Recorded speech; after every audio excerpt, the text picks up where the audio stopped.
Do you think you're being overly optimistic? Yeah, it's one of the hardest things for economists to communicate is how bond markets react to deficits. And I've come to learn the reason why is because most economists don't understand it. And it's much more in the weeds, unfortunately. Bond markets are very different than equity markets.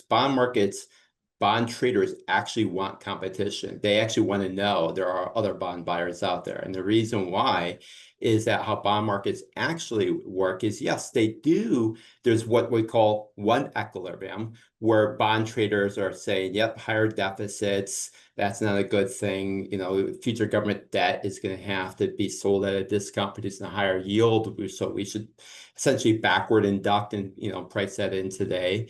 And so you get this kind of smoother relationship between, deficits and interest rates. And by the way, that relationship does exist. People say, well, interest rates aren't crazy today.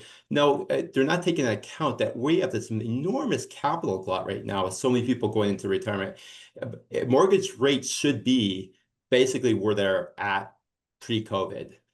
We actually have higher interest rates, probably a couple hundred basis points higher than they would otherwise have been without federal deficits, just because we have so much capital right now per person in the world. And so IMF and everybody else who was forecasting this low interest rates pre-COVID that last for until the demographic transition was going to, changing a lot, well into the 2030s. And we are forecasting at least at the 2035 pretty low interest rates and so forth.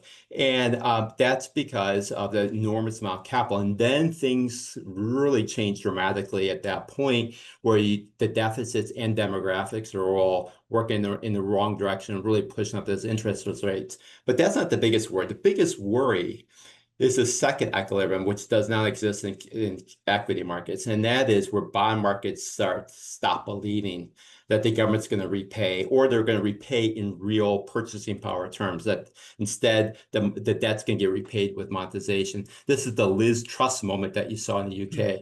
And so it's that flip, it's that run, it's that bank run problem that exists with bond markets. That's the scary part. And when that happens, it's not like you can say, oh, okay, we'll do something about it now. What you have to do at that point is much more painful than solving the problem today. So in fact, bond markets our deficits right now and our interest rates right now, the bond markets has a higher premium and a risk return requirement on U.S. debt than it does for Italian debt, which is crazy when you think about that. I mean, we're only 50 basis points, 60 basis points on the 10-year level and 60, 70 basis points at a 30-year bond than the UK, which went to the Liz Truss moment only a couple of years ago.